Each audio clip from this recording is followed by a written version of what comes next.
તો નમસ્કાર વિદ્યાર્થી મિત્રો, તમારું સ્વાગત છે IAS lifestyle daily current affair એનાલિસિસમાં, જેમાં યુપીએસસી સ્પર્ધાત્મક પરીક્ષાની તૈયારી કરતા વિદ્યાર્થીઓને ડેલી બેઝ ઉપર કરંટ અફેરની અંદર સારી રીતે પ્રિપરેશન થાય એના માટે આપણે ધ હિન્દુનું ગુજરાતી એનાલિસિસ કરીએ છીએ, કે જેની અંદર આપણે મહત્વની દરેક ન્યૂઝ હોય જે એક્ઝામલક્ષી ઉપયોગી છે, તો એ ન્યૂઝનો આપણે હિસ્ટોરિકલ પોઈન્ટ જોઈએ છીએ, એ ન્યૂઝ જીએસના કયા ટોપિકમાં કવર થાય અને કઈ રીતે પૂછાય એની ચર્ચા કરીએ છીએ.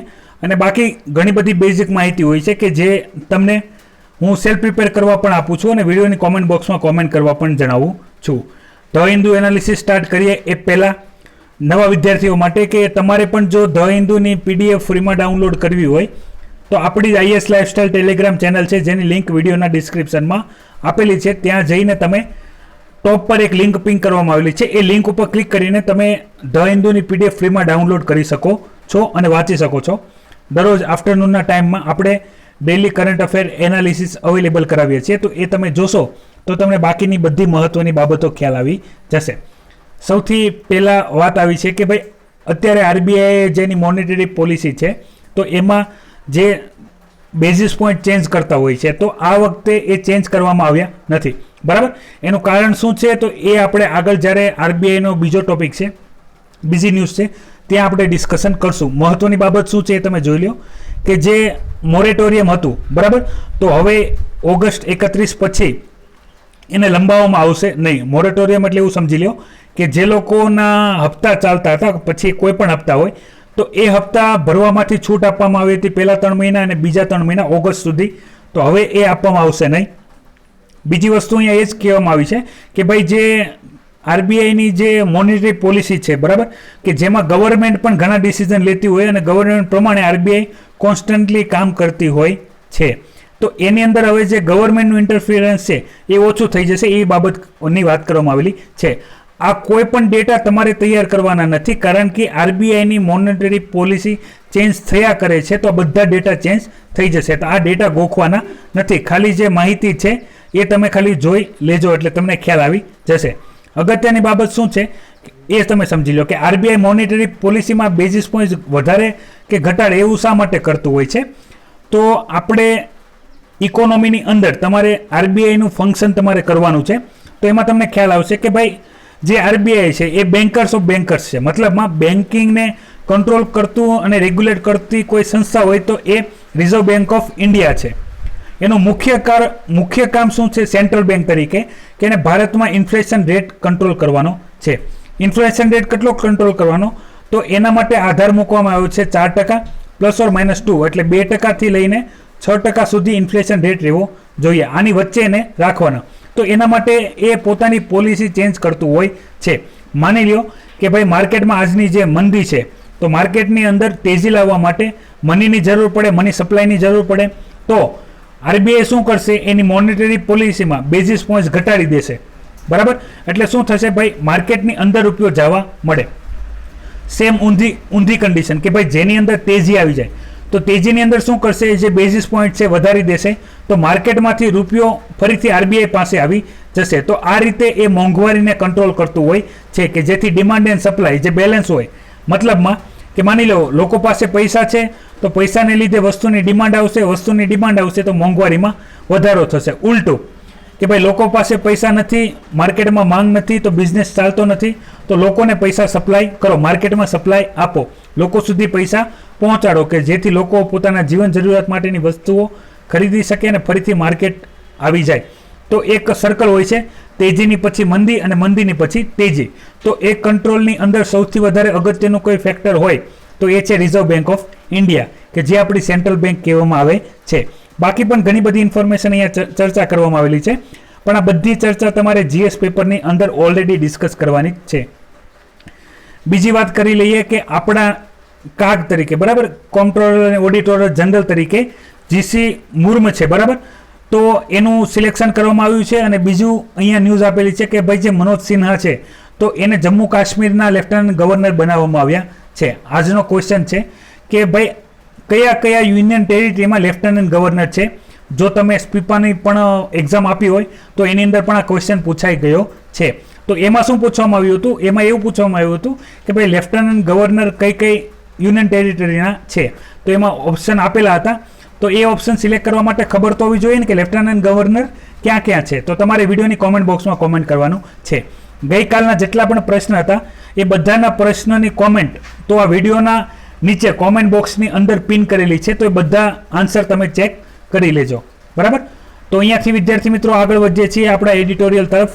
આ બધી બાબત હતી જે ફ્રન્ટ ન્યૂઝ ઉપર જેટલી મહત્વની ન્યૂઝ હતી એની. તો એડિટોરિયલની અંદર સૌથી વધારે અગત્યની અને મહત્વની બાબત હોય એની જ આપણે ચર્ચા કરીએ છીએ. જે એક્ઝામ પોઈન્ટ ઓફ વ્યૂ મહત્વનું નથી એને આપણે સ્કીપ કરીએ છીએ. તો ફરીથી વિદ્યાર્થી મિત્રો આ માઇગ્રન્ટ વર્કર માટે આર્ટિકલ આવ્યો છે. તો આર્ટિકલની અંદર કહેવામાં શું આવ્યું છે એની હું તમને ખાલી બ્રીફ આપી દઉં છું. બાકી ઓલરેડી આપણે બધું જે ડિટેલ છે એ ઓલરેડી ડિસ્કસ કરેલી છે. કહેવામાં શું આવ્યું છે કે ભાઈ કોરોના લોકડાઉનમાં સૌથી વધારે જો કોઈ તકલીફ વેઠવી પડી હોય તો એ માઇગ્રન્ટ વર્કર છે. બરાબર. મિડલ ક્લાસથી લઈને જે લોઅર અને વધારે પુઅર છે, બરાબર, એ બધાએ વધારે તકલીફ સહન કરવી પડી છે. પણ એની તકલીફ ઉપર કોઈએ ધ્યાન આપ્યું નથી. પછી મીડિયા હોય, લોકો હોય કે અન્ય કોઈ પણ વ્યક્તિ હોય, તો એ લોકોની જગ્યાએ બીજા બધા મુદ્દા હાઇલાઇટ કરવામાં આવ્યા છે. પણ આ લોકોની જે મુશ્કેલી છે એને નજરઅંદાજ કરવામાં આવેલી છે. બરાબર. પછી એ વાત કરીએ આપણે પબ્લિક પોલિસીની કે ભાઈ લોકોની સહાનુભૂતિની કે કોઈ પણ વસ્તુ હોય તો એની અહીંયા ડિટેલ આપેલી છે. ઇન્ફોર્મેટિવ છે. 1 થી 2 આર્ગ્યુમેન્ટ તમને કામ લાગી શકે છે. માઇગ્રન્ટ વર્કરના જો કોઈ પણ ક્વેશ્ચન આવે તો એના અંદર ટોપિક પૂછાઈ ક્યાં શકે છે એ સમજી લો. તો જીએસ પેપર 1 ની અંદર સોશિયલ ઇસ્યુમાં પૂછાઈ શકે છે અને ઇકોનોમીને ધ્યાનમાં લઈ તો જીએસ પેપર 3 ની અંદર પૂછાશે. અને પોલિસી મેકિંગની જો વાત કરવામાં આવે તો જીએસ પેપર 2 ની અંદર આવી શકે છે. મહત્વનો ટોપિક છે. આટલી મતલબમાં માઇગ્રન્ટ વર્કરને લઈને ઘણા ઇસ્યુ ઉદ્ભવ્યા હતા. બરાબર. હાઈકોર્ટ અને સુપ્રીમ કોર્ટે પણ ઘણા ફેસલાઓ આપ્યા હતા જે વર્કર હતા એના રાઇટ્સને લઈને, એની લાઈફસ્ટાઈલને લઈને. બરાબર. શું મોટો પણ જાહેર કરવામાં આવ્યો હતો. તો એ બધી ડિટેલ આપણે ઓલરેડી ડિસ્કસ કરેલી જ છે. અને આપણે એક એક્ઝામ પહેલાં, બિફોર એક્ઝામ મતલબમાં મેન્સ એક્ઝામ પહેલાં જે બધા મોટા મોટા મુખ્ય મુદ્દાઓ છે એની જ્યારે ચર્ચા કરશું ત્યારે માઇગ્રન્ટ વર્કરની પણ બધી ઇન્ફોર્મેશન એક સાથે આપશું. તો તમે જો હજી આ માઇગ્રન્ટ વર્કરવાળા જેટલા પણ ઇસ્યુ છે, ક્રાઇસિસ છે, જો એ તમે ન વાંચ્યા હોય તો એક વખત તમે વાંચી લેજો. વિદ્યાર્થી મિત્રો ફરીથી રામ મંદિર ટેમ્પલને લઈને વાત કરવામાં આવેલી છે. તો આ બધી ડિસ્કશન આપણે કરેલી છે અને તમને લગભગ ખબર જ હશે. તો અત્યારે આપણે આ ઇન્ફોર્મેશન વધારે ડિસ્કસ કરશું નહીં. એક પ્રકારે તમે ખાલી વાંચી લેજો. ઇતિહાસ, હિસ્ટોરિકલ પોઈન્ટ આપેલા છે તો તમને જાણીને પણ ખબર પડી જશે. ઇન્ફોર્મેટિવ જ છે. બીજું અગત્યના જે પોઈન્ટ તમને લાગે તો તમે એ તમારી રીતે પ્રિપેર કરી શકો છો. અને ના સમજાય તો વિડીયોમાં કોમેન્ટ કરી દેજો. વિદ્યાર્થી મિત્રો અહીંયા મારે જે સૌથી વધારે ડિસ્કશન કરવાનું છે એ છે એકેડમી રિસર્ચ માટે. મેં તમને વિદ્યાર્થી મિત્રો કોઈ પણ ક્વેશ્ચનના બેઝિક્સમાં તમને 2 વસ્તુ શીખવી છે કે જ્યારે પબ્લિકની વાત કરવામાં આવે, બરાબર, પબ્લિકના કોઈ પણ પ્રોબ્લેમની વાત કરવામાં આવે તો એના સોલ્યુશનની અંદર તમારે એક વસ્તુ ખાસ લખવાની રહેશે, એ હશે એજ્યુકેશન. કે ભાઈ લોકોને, સ્ટુડન્ટ હોય તો એને એજ્યુકેટ કરવા. પછી જો એડલ્ટ છે, બરાબર, મતલબમાં પુખ્ત વયના છે કે જેને એજ્યુકેશન પૂરું કરી દીધું છે તો એવા લોકોને સ્કિલ કરવા. તો એ એક પ્રકારની જાગૃતિ લાવવાનું જે કામ છે એ પણ એક એજ્યુકેશન જ છે. બરાબર. પ્રૌઢ શિક્ષણ કહી શકાય છે એને આપણે. અને બાકી તો શું કરવું કે ભાઈ લોકોને હેબિટ્સ પડાવી. હેબિટ્સનું બેસ્ટ એક્ઝામ્પલ છે કોરોના વાયરસનો લોકડાઉન. કે ભાઈ માની લો તમે કોઈ એવા લોકોને એમ કહેત કે ભાઈ તમે ઘરની બહાર નીકળો તો માસ્ક પહેરીને જ નીકળો, હેન્ડવોશ કરીને જ નીકળો. બરાબર. તો બની શકે કે ના ઇમ્પ્લિમેન્ટ થાત, પણ જે લોકડાઉન કરીને લોકોને પરફેક્ટ ગાઈડન્સ સાથે જો કરવામાં આવ્યું તો આપણે જે કોરોના વાયરસની અસર હતી તો એ આપણે ઘટાડી શકાય. બરાબર. તો આ બધું શું છે? આ બધું વન ટાઈપ ઓફ એજ્યુકેશન છે કે જે આપણે લોકોને આપવું જોઈએ, લોકોને વધારે સ્કિલ કરવા જોઈએ. તો એવો જ સંદર્ભ અહીંયા કરવામાં આવ્યો છે કે ભાઈ જે ઇન્ડિયાની સાયન્સ, ટેકનોલોજી એન્ડ ઇનોવેશન જે પોલિસી છે તો એ પોલિસીની અંદર આપણે બદલાવ કરવો જોઈએ કે જેનાથી ફાયદો શું થશે કે ઇન ફ્યુચર આપણે સાયન્સ ડેવલપમેન્ટ જે પ્રોજેક્ટ છે એના લીધે એવા આપણને પ્રોજેક્ટ મળે કે જેનાથી આપણો ગ્રોથ થાય. બરાબર. આજના સેશનમાં એજ્યુકેશન ઉપર વધારે ડિસ્કસ કરવાની છે. તો અહીંયા જે બાબતોની શું વાત કરવામાં આવેલી છે કે માની લો અત્યારે ભારતની અંદર પણ ઘણા સાયન્સ પ્રોજેક્ટ કામ કરતા હોય, ઘણા ટેકનોલોજી બેઝ પ્રોજેક્ટ કામ કરતા હોય કે જેની પાછળ રિસર્ચ એન્ડ ડેવલપમેન્ટ ટીમ આખી જોડાયેલી હોય અને સતત નવા ને નવા જે પણ એક્સપેરિમેન્ટ કરવા પડતા હોય તો એ કરતા હોય છે. બરાબર. તો અહીંયા કહેવામાં શું આવ્યું કે ભાઈ એક્સપેરિમેન્ટ જે કરવા છે પોસ્ટ એકેડેમિક રિસર્ચની અંદર તો એ તમારે કેવા કરવાના કે ભાઈ જે નેશનલ ડેવલપમેન્ટની સાથે જોડાયેલા હોય. મતલબમાં કે હું એક હવા ખાવાનું મશીનની શોધ કરું. બરાબર. હું હવા ખાવાના મશીનની શોધ કરું તો એનું રિલેવન્સ કેટલું છે? બહુ ઓછું છે. કેમ? કારણ કે લોકો ઓલરેડી એર કન્ડિશન, પછી આપણે પંખા અને બીજા ઘણા બધા જે હવા ખાવાના સાધનો છે એનાથી ઇન્વેટેડ છે, તો એની વધારે ઇફેક્ટિવનેસ નહીં આવે, બરાબર. પણ એની જગ્યાએ હું વાત કરું કે ભાઈ આપણે કોરોના વાયરસ ટ્રીટમેન્ટમાં કોઈ પણ મેડિસિન અથવા કોઈ પણ બીજા ઇમ્યુન સિસ્ટમ વધારવા માટે કોઈ મેડિસિન અથવા વેક્સિન જ જો આપણે શોધવામાં આવે તો એ સમાજ માટે વધારે ઉપયોગી થાય. તો આપણે એવા રિસર્ચ પાછળ સમય અને પૈસા ખર્ચવાના છે કે જે ડેવલપમેન્ટમાં, જે આપણા નેશન ડેવલપમેન્ટમાં ઉપયોગી થાય, બરાબર. અને આપણે એક બધી રીતે ઇકોનોમિકલ, સોશિયલ, પોલિટિકલ બધી રીતે આપણને ઉપયોગી થાય, બરાબર. તો એના માટે સાયન્સ એન્ડ ટેકનોલોજીનો જે ઇનોવેશન પોલિસી છે તો એને ગવર્મેન્ટ ફરીથી રિવ્યૂ કરવા માંગે છે કે ભાઈ આપણે એમાં એવા ક્રાઇટેરિયા મૂકી અથવા એવા ક્લોઝ મૂકી કે આપણે જે ઉપયોગી થાય એવી આપણને માહિતી મળે. બીજી વસ્તુ હોય છે, સાયન્સમાં ઘણા બધા આર્ટિકલ પણ પબ્લિશ થતા હોય જેની અહીંયા વાત કરેલી હોય છે કે ભાઈ ઇન રિલેવન્સ, મતલબમાં આર્ટિકલ પોસ્ટ થતા હોય છે, રિસર્ચ પોસ્ટ થતી હોય છે, પણ એનું રિલેવન્સ હાલની પ્રેક્ટિકલ લાઈફમાં હોતું નથી. હાલાકી એ રિસર્ચ બરાબર જ હોય છે, એક વ્યક્તિગત જેમાં રુચિ હોય છે એની અંદર રિસર્ચ હોય છે, પણ એ સમાજને ઉપયોગી થતું નથી. તો એની ઉપર આપણે રિસર્ચ ઉપર આપણે ફોકસ કરવાની જરૂર છે કે જેથી નેશનલ ઇન્ટરેસ્ટ અને ઇફેક્ટિવમાં જે આપણને ઇન્ફોર્મેશન મળે એ વધારે ઉપયોગી થાય. મારી દ્રષ્ટિએ કે ભાઈ સાયન્સ ઇન ટેકમાં જો આપણે રિસર્ચ એન્ડ ડેવલપમેન્ટ યોગ્ય રીતે ડેવલપ કરીએ, બરાબર, આવા ટોપિક ઉપર ક્વેશ્ચન આવે, ચેલેન્જિંગ ક્વેશ્ચન આવે, બરાબર, અને નિબંધ પણ આવી શકે છે. કારણ કે હાલમાં તમને ખ્યાલ જ હશે નેશનલ એજ્યુકેશન પોલિસીમાં પણ જે ચેન્જ થયા છે તો એની અંદર પણ ટેકનોલોજી અને સાયન્સનો વધારે ઉપયોગ કરવાની વાત કરી છે, બરાબર. ક્રિટિકલ એક્ઝામિન અને ક્રિટિકલ થિંકિંગની વાત કરવામાં આવેલી છે. તો આ બધું શું ઇન્ડિકેશન છે કે ભાઈ હવે અત્યારે હાલમાં જાગ્યા ત્યારે ભાગ્યા વાળી સ્થિતિ છે કે ભાઈ એજ્યુકેશનની જે નીડ છે, બરાબર, એ અત્યારે સૌથી વધારે છે. અને એને જો સ્કિલ સાથે આપવામાં આવે, મતલબમાં ભણતર અને ગણતર કોમ્બિનેશન સાથે આપવામાં આવે તો ભારતનું જે ફ્યુચર છે એ વધારે બ્રાઇટ થઈ શકે છે, બરાબર. કારણ કે તમને ખ્યાલ હશે વિશ્વમાં સૌથી મોટું ફાર્મા માર્કેટ ઇન્ડિયન માર્કેટ છે કે જેની અંદર પ્રોડક્શન પણ એટલું થાય છે અને એક્સપોર્ટ પણ એટલું થાય છે. અને ફાર્મા ઇન્ડસ્ટ્રીની વાત કરું એના તમે સ્ટેટિસ્ટિકલ ડેટા જુઓ તો તમને ખ્યાલ આવશે એ મેન્યુફેક્ચરિંગ હબનો બહુ મોટો સેક્ટર કવર કરે છે. તો આપણી પાસે ઇન્ફ્રાસ્ટ્રક્ચર તો છે, આપણી પાસે સ્કિલ પણ છે. તો આપણે રિસર્ચ પ્રોપર જો ડાયરેક્શનમાં આપણે કરવામાં આવે તો India one of the power બની શકે છે, બરાબર, કે જે ભારતનું મહાસત્તા બનવાનું જે સપનું છે તો એનો માર્ગ છે મોકળો થઈ શકે જો આપણે કોઈ એક જગ્યાએ માસ્ટર હોઈએ તો. આ વાત થઈ સાયન્સની. સંદર્ભમાં લેવામાં આવ્યો છે નાસાની જે પણ રિસર્ચ ચાલતી હોય છે, બરાબર, તો એના વિશે તો એ પણ બધી માહિતી જે છે એ તમે જોઈ લેજો એટલે તમને વધારે ડિટેલમાં ખ્યાલ આવી જશે. આર્ગ્યુમેન્ટ વધારે છે જે એક્ઝામ લક્ષી છે. સાયન્સ તમારું બેકગ્રાઉન્ડ નથી, તમે નોન સાયન્સ બેકગ્રાઉન્ડના વિદ્યાર્થી છો તો તમારા માટે ઘણો ઉપયોગી એડિટોરિયલ થઈ જશે કે જેની અંદર આ જ બધી બાબતોની ચર્ચા કરવામાં આવેલી છે, બરાબર. ના સમજાય તોય તમે કોમેન્ટ કરજો. અને હજી આ પ્રાઇમરી ડેટા છે, હજી આના ઘણા રિસર્ચ આર્ટિકલ આવશે ત્યારે આપણે વધારે ડિટેલમાં કામ કરશું કે આપણે સાયન્સ ઇન ટેક છે જે GS પેપર 3ની અંદર આપણો કવર કરવાનો હોય છે તો એની બેઝિક ઇન્ફોર્મેશનની સાથે જે ચેલેન્જીસ પણ છે ભારતની એના ઉપર વધારે ક્વેશ્ચન રાઇઝ થતા હોય છે કરંટ બેઝ, બરાબર. કરંટ અફેરનો રોલ વધતો જાય છે તો કરંટ બેઝ ક્વેશ્ચન વધારે હોય છે સાયન્સ ઇન ટેકમાં. તો સાયન્સ ઇન ટેક માટે આપણે દર રવિવારની અંદર પણ જેટલી પણ મહત્વની ન્યૂઝો આવતી હોય છે બધી વધારે ડિસ્કસ કરીએ છીએ કે જેથી આ બધી ઇન્ફોર્મેશન એક સાથે કવર થઈ જાય અને આપણને બધી માહિતી એક સાથે ખ્યાલ આવે કે આપણે જેથી ઇન્ફોર્મેશનનું એનાલિસિસ કરીને જ્યારે પણ એક્ઝામમાં કોઈ પૂછાય તો આપણે સારી રીતે લખી શકીએ. હવે અહીંયા આપણે આગળ વાત કરીએ તો એ છે પાકિસ્તાને જે નવો મેપ જાહેર કર્યો છે એ. પહેલાં હું તમને ઇન્ટ્રોડક્શન આપી દઉં કે પાકિસ્તાનના સપનામાં કોઈ નવો મેપ આવ્યો હશે, એ મેપ એને કોઈના દ્વારા ડ્રો કરાવ્યો હશે અને પબ્લિશ કરી દીધો છે. તો આને શું કીધું? પોલિટિકલી એબ્યુસનિટી, બરાબર.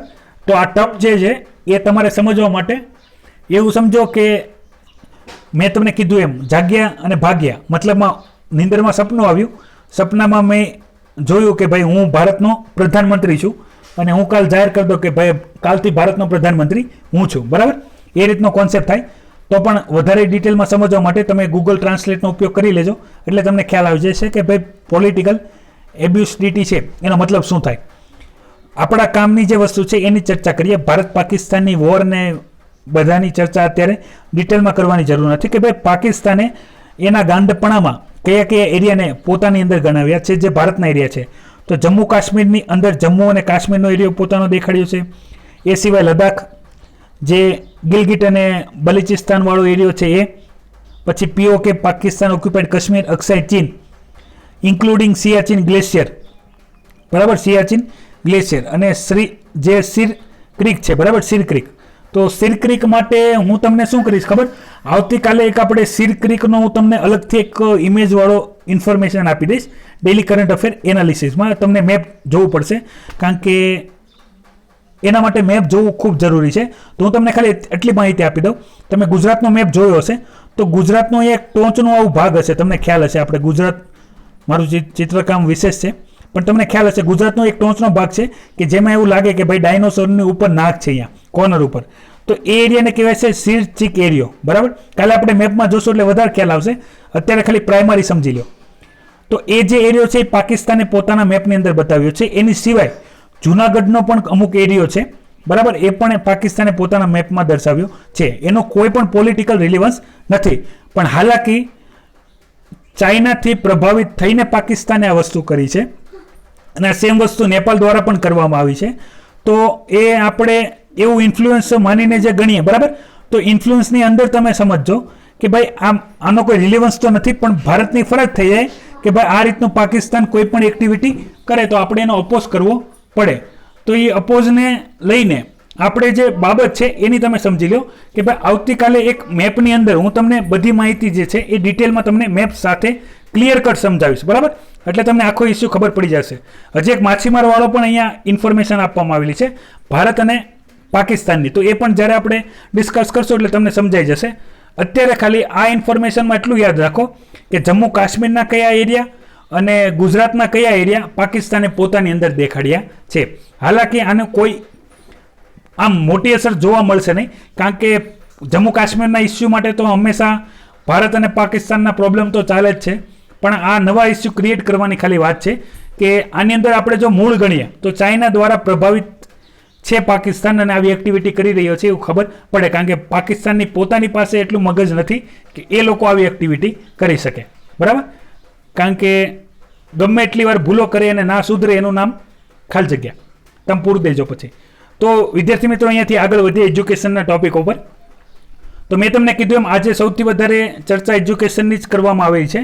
તો એજ્યુકેશનના ટોપિકની અંદર મહત્વની બાબત સમજી લો કે ભાઈ જે નેશનલ એજ્યુકેશન પોલિસી છે તો એના માટે એ જ કહેવામાં આવે છે કે ભાઈ યુનિવર્સલ એજ્યુકેશનનો જે કોન્સેપ્ટ છે, હવે યુનિવર્સલ એજ્યુકેશન કોન્સેપ્ટ પણ તમારે ડિટેલમાં પ્રિપેર કરવાનો રહેશે. યુનિવર્સલ એજ્યુકેશનનો પર્પસ શું હોવો જોઈએ, તો એ બધી નીડની ઇન્ફોર્મેશન અહીં આપેલી છે કે ભાઈ માની લો નેશનલ એજ્યુકેશન પોલિસીની અંદર ઓનલાઈન કે ઓફલાઈન, બરાબર, ઈ કોર્સ કે નોન ઈ કોર્સ, આપણે કંઈ પણ જે પણ આપણે નવા એજ્યુકેશન પોલિસીની અંદર આપણે હાયર એજ્યુકેશનની વાત કરીએ કે ભાઈ એજ્યુકેશન ક્વોલિટીની વાત કરીએ કે ભાઈ બધાને જે જોડીને એજ્યુકેશન આપીને જે બેચલર કે માસ્ટર ડિગ્રી જે કરતા હોય એ વિદ્યાર્થીઓના એમ્પ્લોયમેન્ટને ધ્યાનમાં લઈએ. તો આ બધું કરવા માટે આપણે કયા કયા સ્ટેપ લેવા જોઈએ, તો એક ઇન્ફોર્મેટિવ માહિતી આપવામાં આવેલી છે. મેઇન વસ્તુ શું છે, કસ્તુરી રંગન કમિટી જે છે એના એનાલિસિસ કરીને અહીંયા માહિતીની ચર્ચા કરેલી છે. તો આ બધી માહિતી તમે જોઈ લેજો, આ બધી માહિતી તમે જોઈ લેજો. નેશનલ એજ્યુકેશન પોલિસી ઉપર ઓલરેડી આપણે ડિટેલ ઇન્ફોર્મેશન લેક્ચર બનાવેલો છે. તો એ લેક્ચરની અંદર પણ આપણે ઘણી બધી બાબત વાત કરી છે. જો તમે ના જોયો તો આ લિંક ઉપર જઈને તમે જોઈ શકો છો. તમને કેવું લાગે છે કે આ પોલિસી ભારત ક્યાં સુધીમાં ઇમ્પ્લિમેન્ટ કરી શકશે? હાલાકી મને તો 5 વર્ષનો તો ઓછામાં ઓછો સમય લાગે છે, એટલો તો ટાઈમ લાગશે જ. તે બની શકે કે 2024 ઇલેક્શનમાં બીજેપી કે કોંગ્રેસ ફરીથી નેશનલ એજ્યુકેશન પોલિસીમાં કંઈ બદલાવ કરીને આપણને એ પણ એક વાયદો આપે કે ભાઈ અમે આવી એજ્યુકેશન પોલિસી પ્રોવાઈડ કરશું. 5 વર્ષ તો મને લાગે છે, પણ તમારું પણ શું માનવું છે એ તમે વિડીયો જોઈને પછી કોમેન્ટ કરજો કે આ સિસ્ટમ હકીકતે ઇમ્પ્લિમેન્ટ થઈ જશે કે ના થઈ જશે, કે કયા ચેલેન્જીસ છે. તો તમે પણ વિચારજો અને પછી એમાં ચેલેન્જીસ શું છે એની પણ હું તમને માહિતી આપીશ કે જે ઘણા બધા વિદ્યાર્થીઓએ માહિતી મારી પાસે પણ માગેલી છે. તો અત્યારે હું તમને સીધી ઇન્ફોર્મેશન નહીં આપી દઉં. પહેલાં તમે આ બધી ડિટેલ જે આપેલી છે, બરાબર, આની અંદર CBSE બોર્ડની માહિતી આપેલી છે. પછી આપણે વાત કરીએ તો ગુજરાત અને બાકીના રાજ્યોને લઈને પણ શું વાત છે એ ચર્ચા કરેલી છે. પછી લેંગ્વેજને લઈને પણ બાબતોની ચર્ચા કરી છે. તો બધી બાબતોની ચર્ચા આપણે એક સાથે કરશું, બરાબર, એટલે આ બધા ટોપિક ક્લિયર થઈ જાય. અહીંયાથી આપણે આગળ વધીએ તો સૌથી વધારે અગત્યનું છે એ છે ઇકોનોમી. તો ઇકોનોમી હાલમાં એનો રસ્તો તમે જોઈ શકો છો, ઉબડ ખાબડ છે, બરાબર, એટલે એનું ભવિષ્ય અત્યારે ફિક્સ નથી. હાલમાં ગ્રોથની તો વાત જવા દો, નોર્મલ કન્ડિશન પણ અચીવ કરવામાં તકલીફ પડે છે. તો એ જ આ ફિગરની અંદર દર્શાવવામાં આવ્યું છે. મેં તમને જે વાત કરી હતો ગુજરાત અને પાકિસ્તાનનો, જે ગુજરાતનો ટોચનો ભાગ કે જે આપણે ડાયનોસરનો ચહેરા જેવો ટાઈપ લાગે, બરાબર, અથવા હું તમને કહું તો પ્રાણીના મોઢા જેવો લાગે, તો એની ઉપર એક નાકનો એરિયો છે જેને મેં સ્ટ્રીચિંગ કીધું છે, બરાબર. તો એ જે એરિયો છે, તો એ એરિયાની અંદર કેવું છે કે ભાઈ જે બોર્ડર છે, વોટર બોડી છે, તો એની અંદર શું છે, બોર્ડર ડિસાઇડ નથી, બરાબર.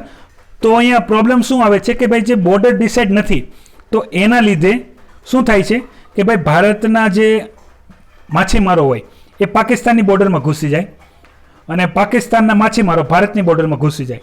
હવે ભારતીયો એમના જે પણ માછીમારો હોય એને પકડી લે, બરાબર, પછી એની ઇન્વેસ્ટિગેશન થાય, કેસ ચાલે. સેમ પાકિસ્તાનવાળા પણ ભારતના માછીમારોને પકડી લે તો એને અદાલતમાં જેલમાં પૂરીને એના ઉપર કેસ ચલાવે. તો આ બધી બાબતો અહીંયા જોવા મળે છે, કારણ કે બોર્ડરના એરિયામાં શું થાય છે એ ખબર નથી. મહત્વની અને મુદ્દાની વાત શું છે, તમને એક્ઝામમાં પૂછાશે શું, તો જે 26/11નો જે હુમલો હતો કે જેમાં આતંકવાદીઓ, બરાબર, જે ભારતમાં આવ્યા હતા મુંબઈ એરિયામાં, તો એ મુંબઈ એરિયામાં આવ્યા ક્યાં, આવા એરિયામાંથી જ આવ્યા હતા કે જ્યાં કોઈ પણ આપણી જે નેવી છે, બરાબર, તો એનું પેટ્રોલિંગ નહોતું અથવા ત્યાં કોઈ ધ્યાન દેતું નહોતું. તો એવા રૂટ એ ફાઇન્ડ કરી લેતા હોય છે અને એ રૂટનો ઉપયોગ એ લોકો જે ટેરરિસ્ટ એક્ટિવિટી હોય છે, બરાબર, અનૈતિક ગતિવિધિ હોય છે, સ્મગલિંગ થઈ ગયું, પછી હ્યુમન ટ્રાફિકિંગ થઈ ગયું, મની લોન્ડરિંગ થઈ ગયું, તો એ રૂટ માટે કરતા હોય છે. આપણે જે સાઉથનો ગોલ્ડ સ્મગલિંગ કેસ છે એમાં પણ આ જ વસ્તુ જોવા મળે છે. યાદ રાખજો, હું તમને વારંવાર કહું છું ને હજી એકવાર કહું છું, યુપીએસસીની અંદર તમને જે પણ ક્વેશ્ચન પૂછવામાં આવે છે એ ક્વેશ્ચનનો સંદર્ભ હંમેશા કરંટ અફેર હોય છે, બરાબર. કરંટ અફેરમાં જે પણ મુદ્દો ચર્ચામાં આવતો હોય, જીએસનો જે પણ ટોપિક કવર થતો હોય છે એમાંથી ક્વેશ્ચન આવશે.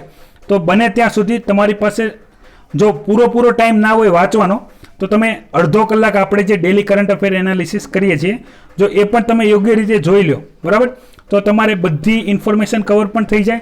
અને સૌથી વધારે અગત્યની બાબત કે તમારે કોઈ પણ એડિશનલ ઇન્ફોર્મેશન તૈયાર કરવી છે કે નથી કરવી એ પણ તમને ખ્યાલ આવી જાય. તો અહીંયા હવે આપણે આગળ વધીએ છીએ કે જેની અંદર મહત્ત્વની આપણે ન્યૂઝ જોઈએ તો RBI દ્વારા જે સતત મોનેટરી પોલિસીમાં ચેન્જ કરવામાં આવે છે, તો એનું ઇમ્પ્લિમેન્ટેશન કરવાને લઈને ઘણા બધા વિવાદ થાય છે. કોની સાથે કે ભાઈ આપણી જે બેંક છે એની સાથે. તો એ બધા વિવાદોની અહીંયા આપણે ડિટેલમાં ચર્ચા કરવાના છીએ. કે માની લો RBI જે છે એ શું કરે કે ભાઈ એ એના ટાઈમ પ્રમાણે મોનેટરી પોલિસીમાં બેઝિસ પોઈન્ટ્સ ઘટાડી દે, બરાબર, પાછી નેક્સ્ટ મિટિંગ થાય ત્યારે ફરીથી ઘટાડી દે. પણ એ સેમ ચેન્જીસ આપણને જે બેંક છે એના દ્વારા જોવા મળતું નથી. તો એનાથી શું થાય છે, એની આર્ગ્યુમેન્ટમાં, કાઉન્ટર આર્ગ્યુમેન્ટમાં આપણને જે બેંક છે, બેંકનું કેવું એવું છે કે ભાઈ તમે આટલી સ્પીડલી કે જે ચેન્જીસ કરો છો મોનેટરી પોલિસીમાં, તો એ ટ્રાન્સફર કરવા માટે પણ પોલિસી બનાવવી પડે છે. તો એના માટે અમારી પાસે ઇફેક્ટિવ ટાઈમ હોતો નથી.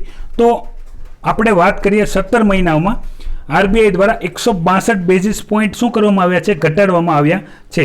પણ એ બધા જે અને ઘટાડવાનો મુખ્ય ઉદ્દેશ શું હોય કે ભાઈ RBI પોતાના બેઝિસ પોઈન્ટ્સ ઘટાડે, બરાબર, તો એ બેંકને ઓછા ઇન્ટરેસ્ટે પૈસા મળે, તો બેંક એ બેનિફિટ કસ્ટમરને પાસ ઓન કરે.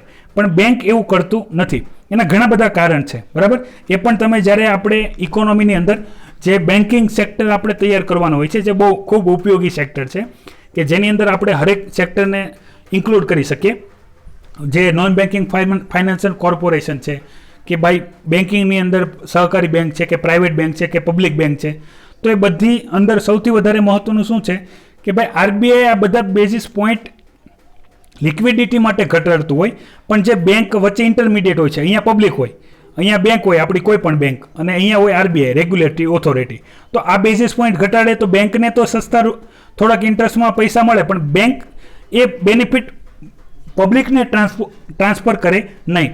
અને એનું કારણ શું આપે કે ભાઈ અમે જ્યાં સુધી નવી પોલિસી પ્રમાણે બેઝિસ પોઈન્ટ ઘટાડીએ એ પહેલાં તમે ફરીથી બેઝિસ પોઈન્ટ ઘટાડી દીધા હોય, અને જ્યારે પણ કસ્ટમર કોઈ પણ માની લો મેં આજે લોન લીધી, આજે જે બેઝિસ પોઈન્ટ છે તો આજે લોનની એપ્લિકેબલ કરું તો એ 2 થી 3 મહિના તો પ્રોસેસમાં લાગતા હોય, તો અમારે એની અંદર ગણવા કયા મહિનાના બેઝિસ પોઈન્ટ, બરાબર. તો એ બધી બાબત છે. તો એને લઈને એક નવું ટૂલ છે કે જે આરબીઆઈ ડેવલપ કરવા માંગે છે, તો એની આ પ્રસ્તાવના છે. એ ઇન્ફોર્મેશન આપણે વધારે ડિસ્કસ હું કરીશ કે જ્યારે તમને બેન્કિંગની અંદર આપણે બધા પોઈન્ટ આપણે ડિસ્કસ કરશું ત્યારે એની ઇન ડિટેલ, મતલબમાં આજે હજી ખાલી એ પોઈન્ટ ઉપર હાઇલાઇટ કરવામાં આવ્યું છે કે આજે હવે આપણે જે આ મોનિટરી પોલિસી છે તો એને ફાસ્ટર મોનિટરી ટ્રાન્સમિશન કરશું, મતલબમાં કે આરબીઆઈ તો ઘટાડે જ તે સાથે સાથે બેંકમાં પણ ઇમ્પ્લિમેન્ટ થઈ જાય અને લોકો સુધી બેનિફિટ જાય. તો જે આ ફાસ્ટર મોનિટરી પોલિસી ટ્રાન્સમિશન છે તો એની અહીંયા ડિટેલ આપેલી છે. તમારે ડેટા તૈયાર કરવાના નથી, ડેટા ઉપયોગી થશે નહીં, બરાબર. મેન વસ્તુ છે કોન્સેપ્ટ તમારે તૈયાર કરવાનો હોય, તો એ મેં તમને જણાવી દીધું કે આરબીઆઈ તો ઘટાડે છે પણ બેંક ઘટાડતું નથી. જે મેન પર્પઝ હતો પબ્લિકને પાસ ઓન કરવાનો બેનિફિટ, એ પબ્લિકને બેનિફિટ પાસ ઓન થતો નથી. તો એને લઈને અહીંયા ચર્ચા કરી છે કે ભાઈ આપણે જે ઇમ્પ્લિમેન્ટેશન છે મોનિટરી પોલિસીમાં જે બેઝિસ પોઈન્ટ ઘટાડવાનું, તો એ આપણે ફાસ્ટ કરશું કે જેથી લોકો સુધી આ બેનિફિટ પહોંચી શકે. તો વિદ્યાર્થી મિત્રો, આ હતું સૌથી અગત્યના જેટલા પણ ન્યૂઝ હતું એનું ધ હિન્દુ એનાલિસિસ. તો આની સિવાય પણ કોઈ બાકી રહી ગઈ હોય તો તમે કોમેન્ટ કરજો, તો એ પણ આપણે ડિસ્કસ કરી લેશું. આ ગઈકાલના જે ક્વેશ્ચન છે અને આજના ક્વેશ્ચન છે, બરાબર, એ આપણે બંને તો કાલે ડિસ્કસ કરશું, અને ગઈકાલના જે ક્વેશ્ચન છે એ આ લેક્ચરની અંદર પિન કરેલા છે, તો તમે એના આન્સર જોઈ લેજો. તો વિદ્યાર્થી મિત્રો, અંતે તમે બધા કરો મજા અને મને આપો રજા. લેક્ચર જોવા બદલ આભાર. જોતા રહો IAS લાઇફસ્ટાઇલ યુટ્યુબ ચેનલ. જય હિન્દ, વંદે માતરમ.